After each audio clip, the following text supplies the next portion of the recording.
here to seek the approval of the dissidents of Hong Kong. Singapore is not the West. One value which does not fit Singapore is the theory that the press is the fourth estate. This is your life and mine. I've spent a whole lifetime building this.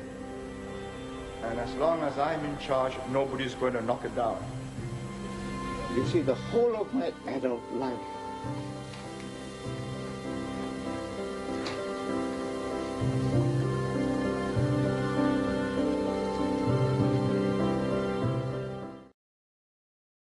it was a very peaceful, quiet, orderly place. No demonstrations, no strikes, everybody living a very simple life under the British. And everybody thought they were going to be here for the next 1,000 years. Suddenly the Japanese came in, very cruel people. I did not know that you have to bow deeply. So I just passed him quietly. He called me back. Kneel down. So I knelt down. And he took his boots and did that to me. 日本人教育我，权力是什么意义的？政权可以改变人民的思想、社会的行为。They chose mostly big people, big size, because you're big. Yeah, I was big then. For a Chinese, I was big at that time. So they said, go there.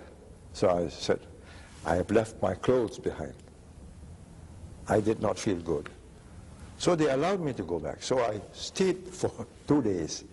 Second time I went out, they had changed people, and they let me through. Well, I was lucky. I was lucky. Those who went on that lorry were taken to the beach and shot. Would have been me. Yeah. Just like a lottery. What have we done to deserve this? Surely we must be in charge of our own lives. And that is the beginning of politics. The first time I came out of the tube station at Trafalgar Square, I was very impressed. There was a bundle of newspapers for sale and a box. Nobody there. And you can take the newspaper and put your coins in or change notes and take coins. I said, this is really a civilized society. I say without the slightest remorse that we wouldn't be here, we would not have made the economic progress if we had not intervened on very personal matters. Who your neighbor is, how you live, the noise you make, how you spit or where you spit, or what language you use. Had we not done that and done it effectively, we would not be here today. Everybody is free to put up his ideas, but if you put up foolish ideas, it is our duty to demolish that idea by argument before that idea takes hold in the people's minds. It is important when people make a false accusation that diminishes your moral standing, that the allegation be either withdrawn and he apologizes, or you go to court to prove it is untrue. So people always said that you are using the libel laws to threaten your political rivals. The same laws apply to me. Nobody has ever sued me for libel because I do not defame my enemies. I ignore polling as a method of government. I think that shows a certain weakness of mind, an inability to chart a course. Whichever way the wind blows, whichever way the media encourages the people to go, you follow. You're not a leader.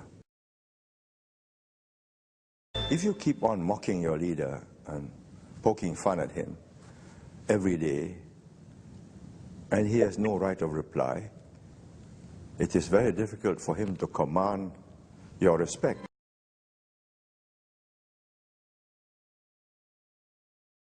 When he went back to America, he was inhaling some drugs.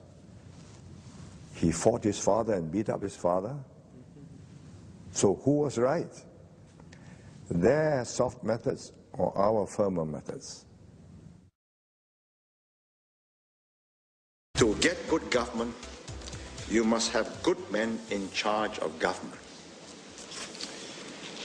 What I have observed in the last 40 years is that even with a weak or poor system of government, but with good, strong men in charge, you get possible government with decent progress.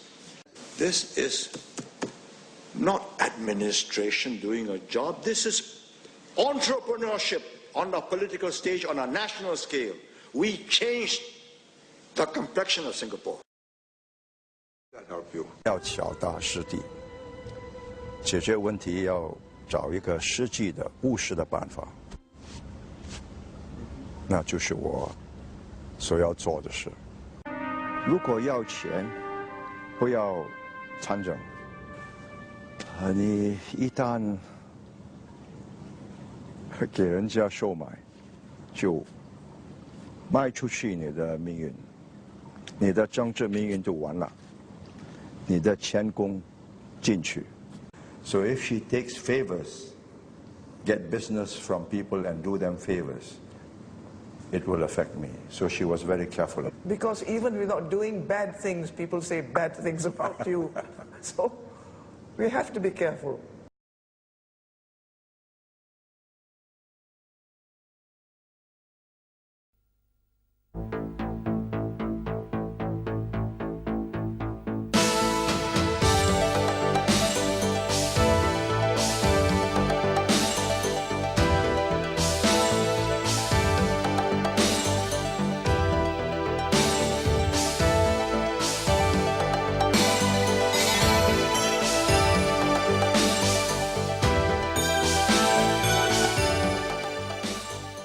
One actually cannot get away with borrowing and borrowing and borrowing, and hence the need for prudent government spending in all its aspects.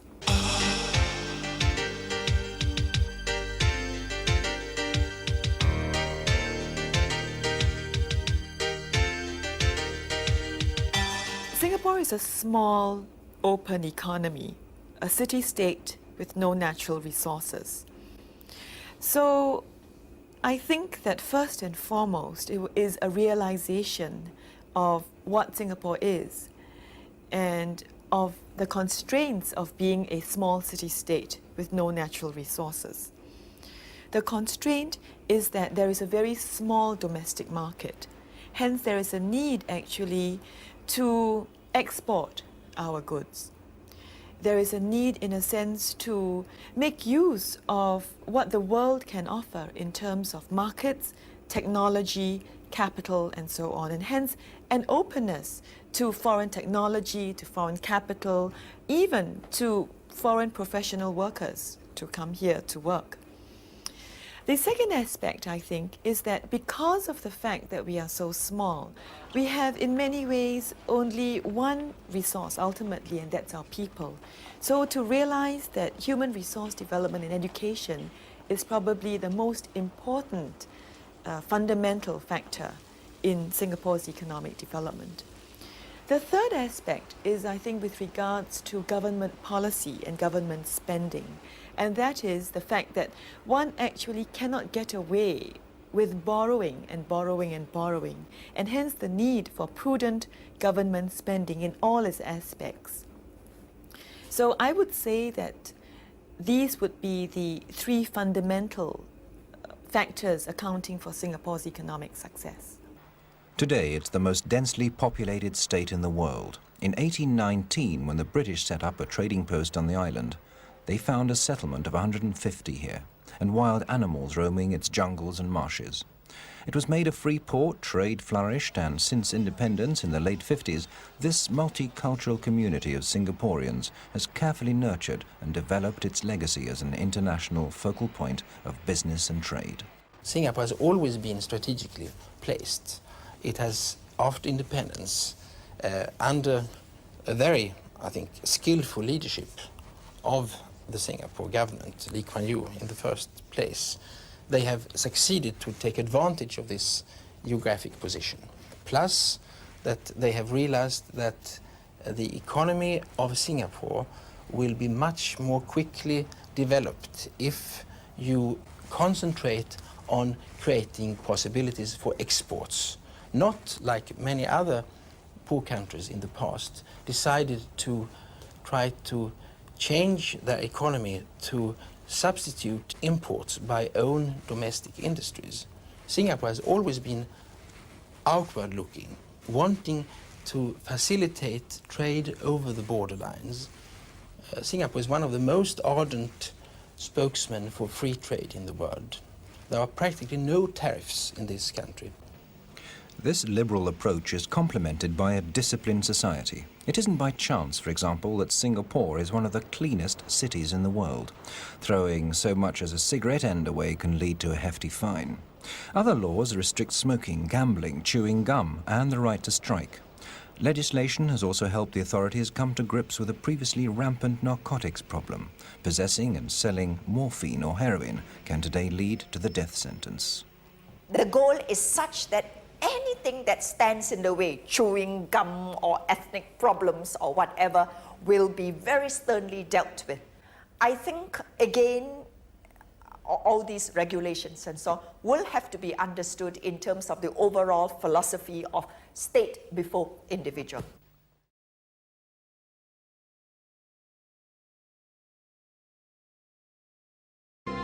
And even from my sick bed, even if you are going to lower me into the grave and I feel that something is going wrong, I'll get up.